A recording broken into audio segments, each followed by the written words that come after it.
What would you do if your own child sent you a message that broke your heart in seconds? What if the person you protected your whole life suddenly told you to stay away?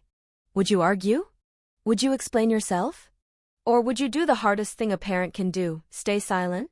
Before this story ends, ask yourself one question. If this message came from your son or daughter, what would you do? Tell me in the comments as you listen. The message came late at night. No warning. No context. Just a sentence that felt heavier than it looked.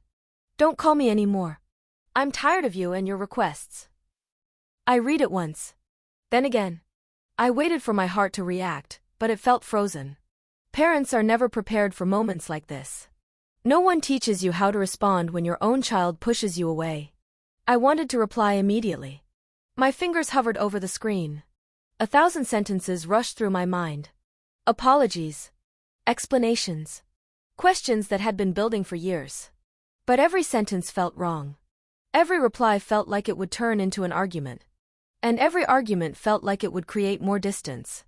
So I did something unexpected. I said nothing. Not because I didn't care. Not because I was angry. But because sometimes, silence is the only response that doesn't make things worse. That night, sleep didn't come. I lay awake, staring at the ceiling, listening to memories instead of silence. I remembered his childhood, the nights he cried and only calmed down when I held him. The mornings I woke up tired but smiled anyway. I remembered promising myself that no matter how hard life became, I would always be there for him. And now, he was asking me to stop calling. Parents don't stop loving when children grow distant. They just learn how to love quietly. Days passed. No calls. No messages. But my phone stayed close. Not because I expected a reply, but because hope doesn't disappear that easily. People talk about giving space like it's something simple. But giving space to someone you love feels like holding your breath and trusting the air will come back. I questioned myself constantly. Was I asking too much? Was my concern turning into pressure? When did my love start feeling like a burden to him? Parents often realize things too late. Not because they don't care, but because they assume love is understood. Silence stretched into weeks. But my care never faded. It just changed its shape. I stopped calling. I stopped texting. But I never stopped being available. Because parents don't leave. They wait. And sometimes, waiting quietly is the strongest proof of love. The silence between us, full you complete. Silence has its own weight. At first, it feels light, almost temporary. You tell yourself it will pass. That it's just a phase. But slowly, silence becomes heavy. It settles into your days, your nights, your thoughts. I stopped calling him. Not because I stopped caring. But because I respected what he asked for. Parents learn early that love is not always about holding on. Sometimes it's about stepping back. Even when every instinct tells you not to. Each day followed the same routine. I woke up. Made tea. Checked my phone, not to message him. Just to make sure it worked. Hope doesn't need action. It only needs possibility. I replayed our last conversations in my head. Not the angry ones. The normal ones. The ones where nothing seemed wrong. I wondered how many moments I missed. How many signs I ignored. Parents often realize pain in reverse. Only after silence arrives. Do they understand what noise was hiding? I kept busy.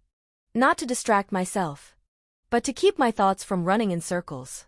Yet no matter what I did. He was always there. In the quiet. People think parents eventually get used to distance. They don't. They just learn how to carry it. Weeks passed. Friends asked questions I didn't know how to answer. How's your son? Have you talked recently? I smiled and said, he's fine. Because parents protect their children. Even from questions. Late at night, I remembered his childhood. How he used to call my name from another room. Just to make sure I was still there. Now he was asking me not to call at all. Life has a strange sense of irony. I never blamed him. Anger didn't fit the situation. I understood something important during that silence. Children don't push parents away because they don't love them. They do it because life overwhelms them. Pressure. Expectations. Responsibilities. And parents, without meaning to, sometimes become reminders of all of it. So I waited. Not with desperation. But with patience. I reminded myself that silence is not rejection. Sometimes it's space for growth. I didn't ask for explanations. I didn't demand respect. Because love that needs proof is already fragile. One evening, while sitting alone, I realized something quietly painful. My role had changed. I was no longer needed the way I once was. And that realization didn't break me. It humbled me.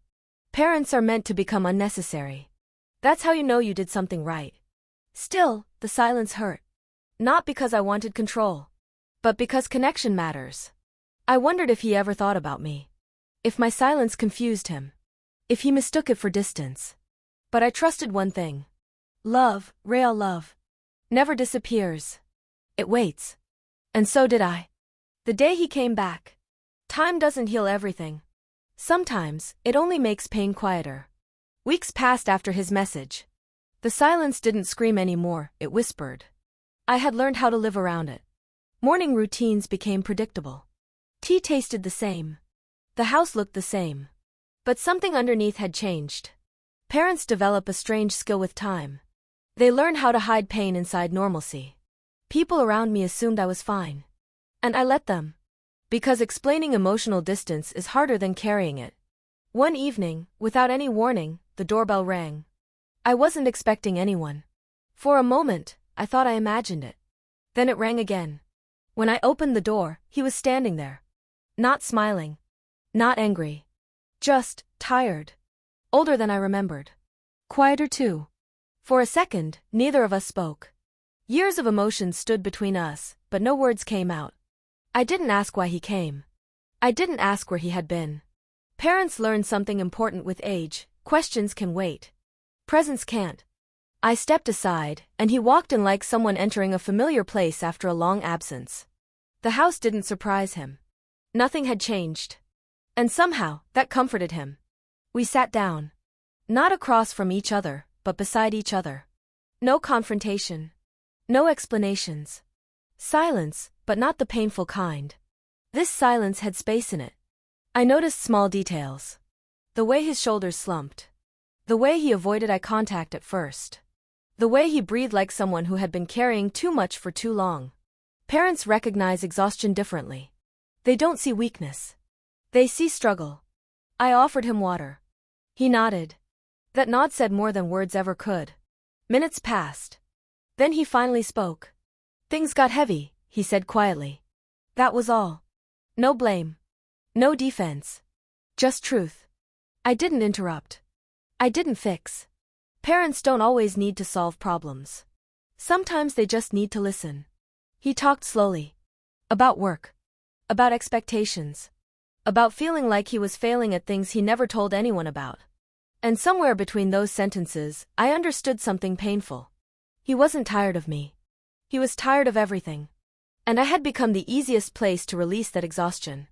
I felt no anger. Only clarity. Parents are often the safest place to push away because children believe they'll still be there. I placed my hand gently on his shoulder. No lecture. No advice. Just reassurance without words. He didn't pull away. And that told me everything. Point 3, Part 2. What silence never said.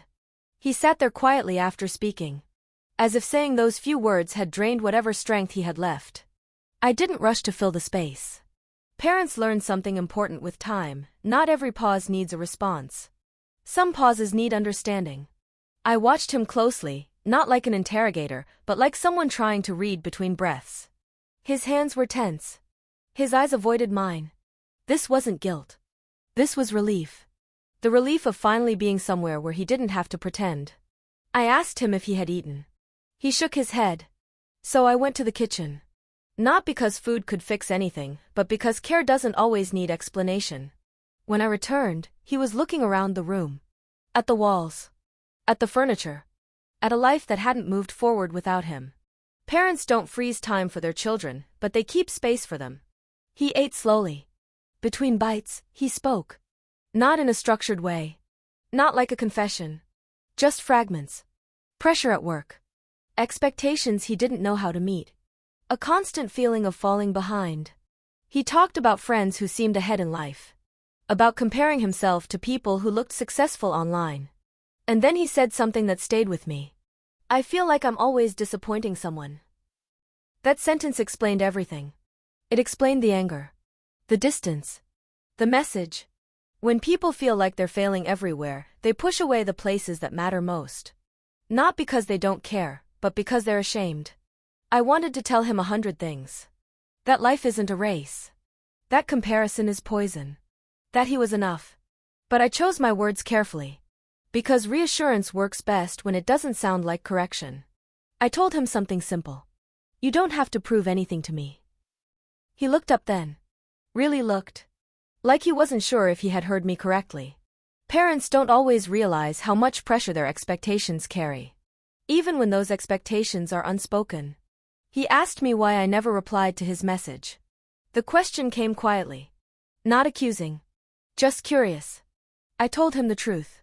I didn't want to say the wrong thing. He nodded. Then he said something that surprised me. I thought you were angry. That moment hurt more than the message ever did. Not because he thought I was angry, but because he couldn't imagine me being patient. Silence, to him, felt like rejection. To me, it was protection. We realized something important in that moment. We had both misunderstood each other's silence. He thought mine meant distance. I thought his meant space. And somewhere in between, we had both been alone. That realization changed the tone of everything. The room felt lighter. Not because problems were solved, but because they were finally shared. We didn't revisit the message again. It didn't need to be dissected. It had already done its damage, and its job. Sometimes pain is just a doorway, not a destination. As the night went on, the conversation slowed. Not because there was nothing left to say, but because there was nothing left to hide. He leaned back, exhausted. I could see the child he once was, briefly, in that stillness. Parents never stop seeing that child. No matter how old their children get. Before going to bed, he paused at the doorway. He didn't say much. Just, I'm glad I came. That sentence carried more weight than any apology ever could. Because it meant he chose connection over isolation. And choice matters. I stayed awake long after he slept. Not worrying. Reflecting. I realized something quietly profound. Parents don't lose their children suddenly. They lose them slowly, through misunderstandings, silence, and pressure. And they get them back the same way.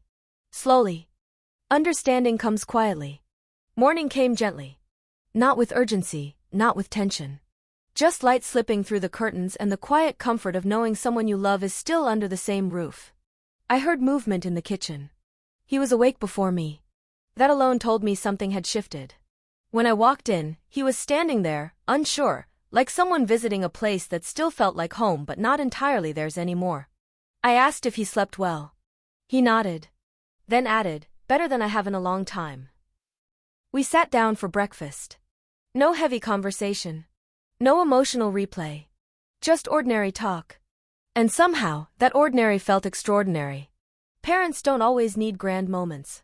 Sometimes, normalcy is healing. He asked about my routine. Small questions. Simple curiosity. But to me, they meant everything. They meant he was present. At one point, he laughed. Not loudly. Just briefly. And in that sound, I heard relief. The weight he had been carrying hadn't disappeared, but it had shifted. He wasn't carrying it alone anymore. Later that day, we went for a walk. Side by side. No destination. Just movement. Walking has a way of loosening thoughts. He spoke again. More freely this time. About fear. Not failure fear. Fear of not becoming what he imagined. Fear of wasting time. Fear of disappointing people he loved. I listened. Not as someone with answers, but as someone who understood fear intimately. Parents don't outgrow fear. They just learn to live with it. I told him something I had never said before. I was scared too. He looked at me, surprised. I explained how uncertainty never really leaves. How every stage of life brings its own version of doubt. And for the first time, he didn't feel behind. He felt human. That mattered more than motivation ever could. Before he left that evening, there was no dramatic goodbye. No promises. No emotional speeches. Just a quiet understanding. At the door, he turned back and said, I'll call. Not out of obligation. Not as reassurance. But as intention. And that was enough. After he left, the house didn't feel empty. It felt settled. I realized something important then. Repair doesn't always look like apologies. Sometimes it looks like understanding. The message that once felt like a rejection had become a turning point. Not because it was forgotten, but because it was understood. Parents don't need perfection from their children. They need honesty. And children don't need flawless parents. They need presence. Chapter 3 didn't end with everything fixed. It ended with something better. Clarity. And clarity changes everything. After the door closed. After he left, life didn't return to what it was before. It moved forward, but differently. The house was quiet again, but the silence had changed its meaning. Earlier, silence felt like distance. Now, it felt like trust. Parents learn to recognize these shifts quietly. There's no announcement. No clear signal. Just a sense that something fragile has finally settled into place. I went back to my routines. Morning walks. Tea by the window. Short pauses where thoughts drifted without turning heavy. I didn't wait for his call. Not because I didn't care, but because expectation can turn love into pressure. When he called, it surprised me, in the best way. Not scheduled. Not forced. Just natural. We didn't talk long. A few minutes. Simple updates. But the tone had changed. There was no defensiveness in his voice. No hesitation. Just presence. I realized then that relationships don't always need fixing. Sometimes they need space to breathe. Days turned into weeks. Contact wasn't constant, but it was consistent. And consistency matters more than frequency ever could. I noticed how my own behavior had changed. I spoke less. I listened more. Not out of fear, but out of understanding. Parents don't stop guiding. They just learn when guidance is welcome. One afternoon, I found myself looking at an old photograph. He was young in it. Smiling without effort. And I realized something important. That version of him never disappeared. It just grew layers. Pressure. Responsibility. Expectation. And under all of that, the same person still existed. I stopped blaming time. Time wasn't the problem. Misunderstanding was. That realization brought peace. Not the kind that feels exciting, but the kind that stays.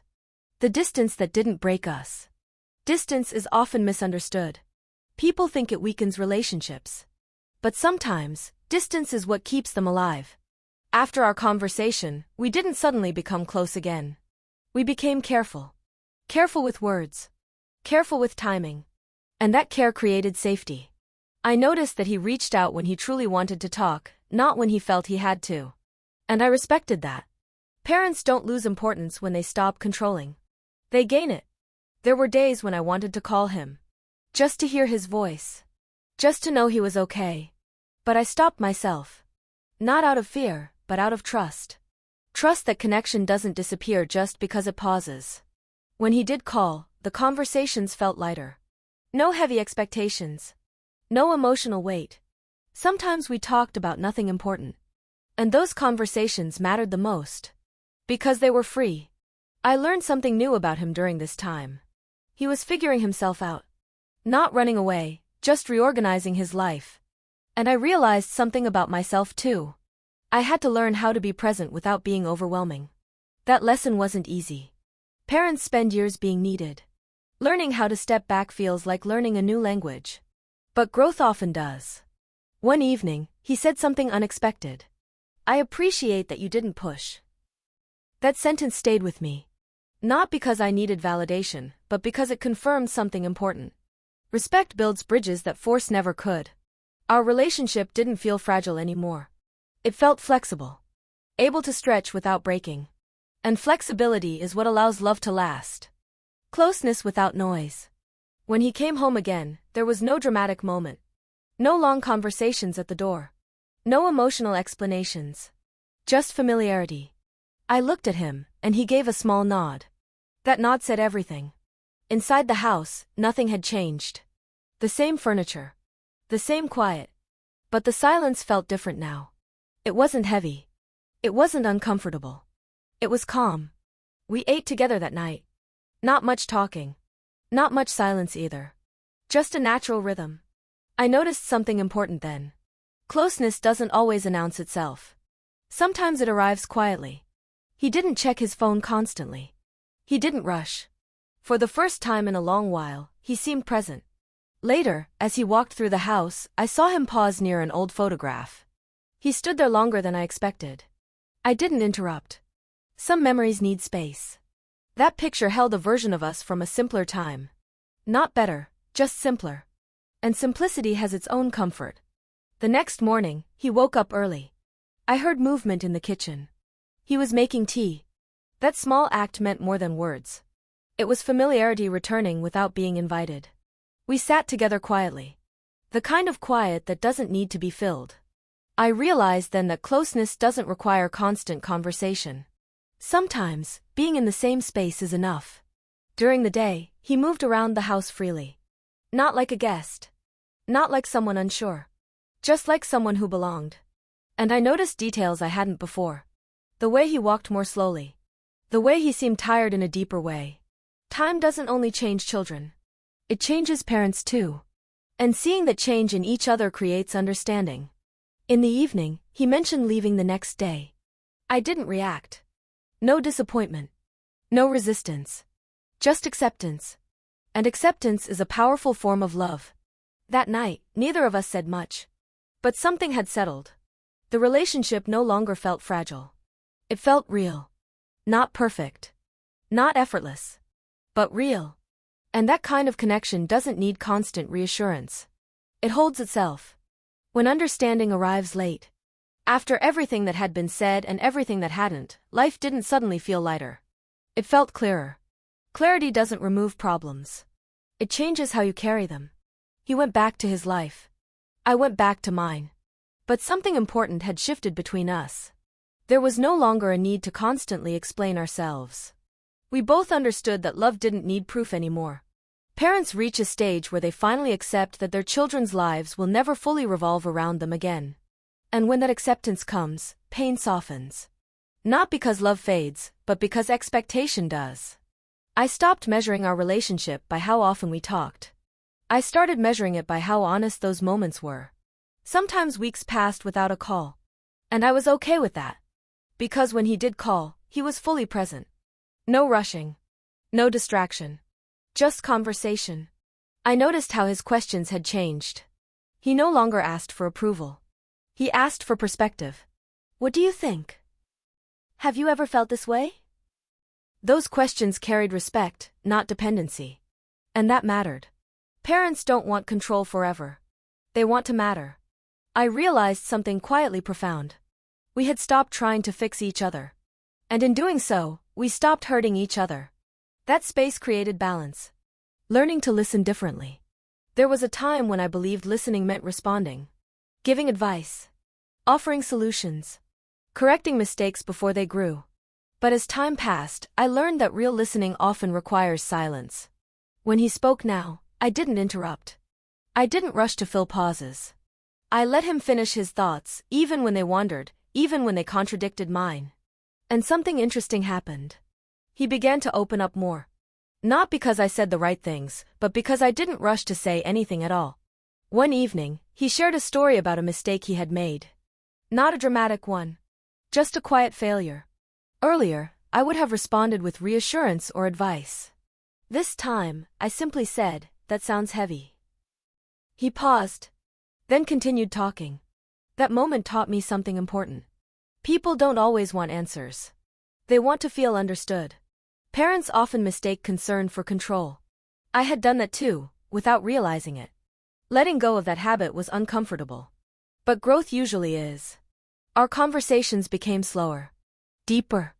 We talked about uncertainty. About pressure. About the fear of choosing the wrong path. And I realized that adulthood doesn't come with confidence. It comes with questions. And those questions don't disappear with age. I stopped seeing him as someone who needed fixing. I started seeing him as someone navigating life, just like I once did. That shift changed everything. Respect without distance. At some point, the relationship stopped feeling like parent and child. Not because roles disappeared, but because they softened. Respect replaced authority. Understanding replaced expectation. We didn't talk every day. We didn't need to. When we did talk, there was no urgency. Just honesty. I noticed how differently I felt now. I no longer worried about being needed. I felt valued. There's a difference. Being needed creates pressure. Being valued creates peace. He began to share things without fear of judgment. And I learned how to receive those truths without trying to shape them. That wasn't easy. Parents carry habits for decades. Letting go of control feels like letting go of identity. But identity evolves. One afternoon, he said something simple. "I'm glad we talk like this now." That sentence carried years of history. Not regret. Not blame. Just relief. I realized then that maturity in relationships doesn't come from fixing the past. It comes from accepting it. We didn't erase old wounds. We stopped reopening them. And that allowed trust to settle. Our relationship wasn't louder now. It was steadier. And steady love lasts longer than loud love ever could. What remains unsaid? As time moved forward, I began to understand something quietly powerful. Not everything needs to be spoken to be felt. Our relationship had reached a place where silence no longer felt like absence. It felt like understanding. We didn't fill conversations with updates anymore. We shared thoughts. Short messages. Occasional calls. But each carried intention. I stopped worrying about saying the right thing. I focused on being real. Parents often believe their role is to leave instructions behind. But sometimes, their role is simply to leave space. Space for growth. Space for mistakes. Space for self-discovery. I noticed how my own fears had softened. The fear of being forgotten. The fear of becoming irrelevant. Those fears had shaped my expectations once. Now, they felt unnecessary. Because relevance doesn't come from control. It comes from connection. I realized something else too. The love that lasts isn't the love that demands attention. It's the love that remains available. The quiet inheritance. As I reflected on everything that had happened, I began to understand that legacy is not something parents give intentionally. It's something children absorb quietly. Not from lectures. Not from rules. But from behavior. From how we handle pain. From how we respond to rejection. From how we choose patience over pride. The night he told me he was tired of my calls, he was watching how I would react. Even if he didn't realize it. Children always are. What we do in moments of conflict teaches them more than years of advice ever could. I didn't teach him silence. I taught him restraint. And restraint, when chosen with love, becomes wisdom. Over time, I noticed changes in him. Not dramatic ones. Subtle shifts. He spoke more thoughtfully. He paused before reacting. He chose his words with care. I saw in him the same hesitation I had learned years ago, the understanding that not every emotion needs immediate expression. That realization humbled me. Because it reminded me that parents don't shape their children through control. They shape them through example. We inherit more than traits. We inherit coping mechanisms. Ways of dealing with disappointment. Ways of holding boundaries. Ways of loving without possession.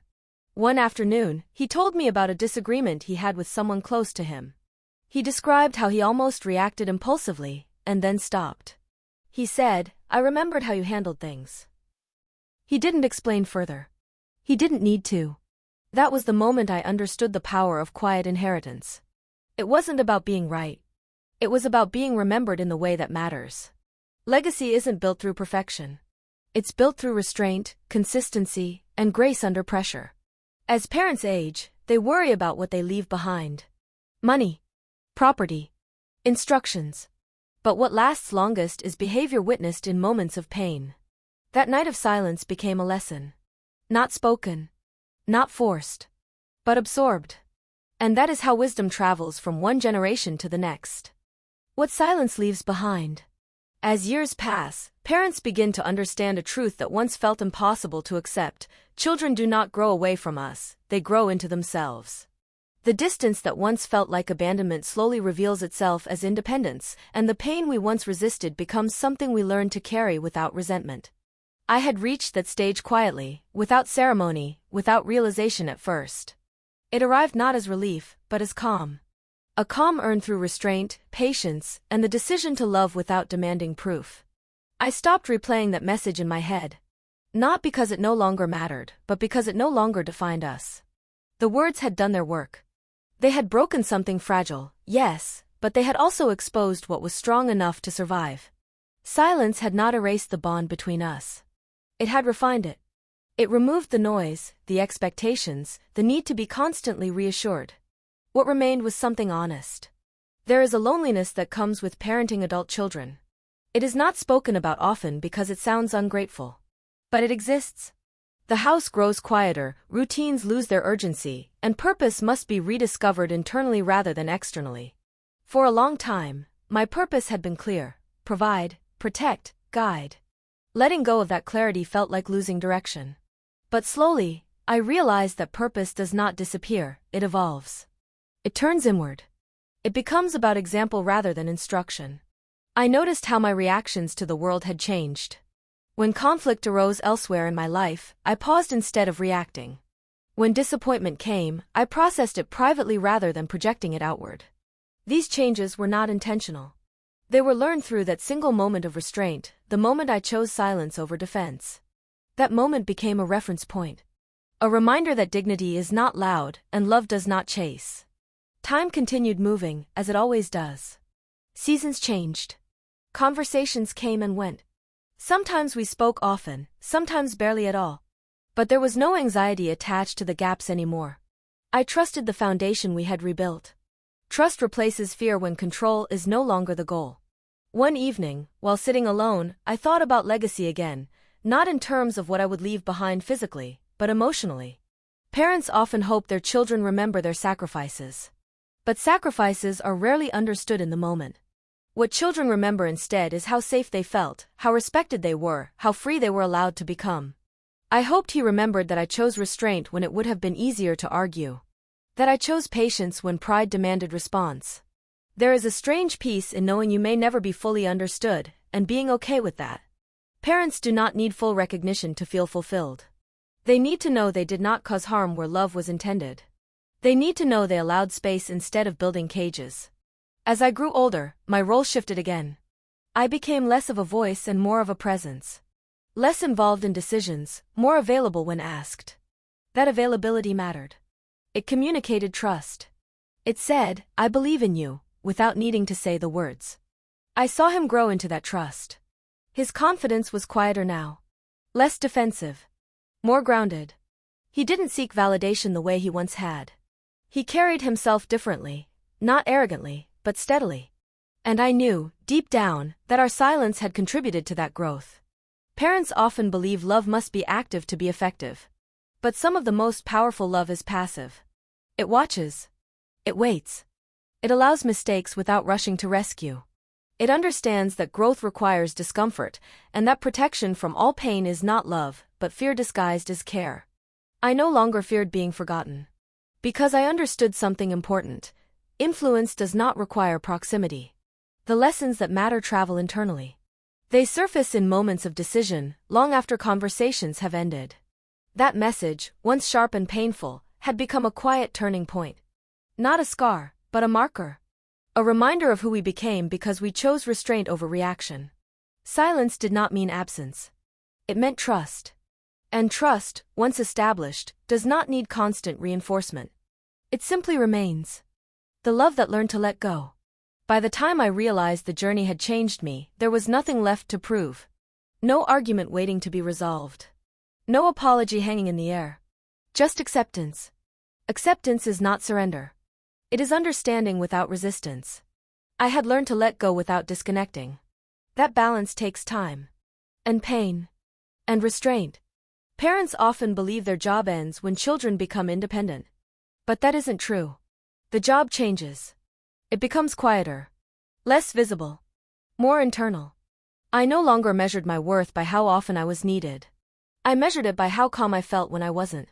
That calm didn't arrive suddenly. It was built slowly, through moments of doubt, through unanswered calls, through learning how to sit with discomfort without turning it into control. I realized something important. Letting go does not mean loving less. It means loving differently. There were times I wanted to step in again. Offer advice. Correct direction. Prevent pain. But I stopped myself. Because growth needs space. And love that suffocates eventually disappears. The love that stays is the love that trusts. As parents age, They begin to understand that the greatest gift they can give is not guidance. It is belief. Belief that their children will find their way even if it doesn't look like the path they once imagined. That belief creates freedom. And freedom creates respect. What stayed? Looking back now, I don't remember the pain as sharply as I remember the lesson it carried. Pain fades.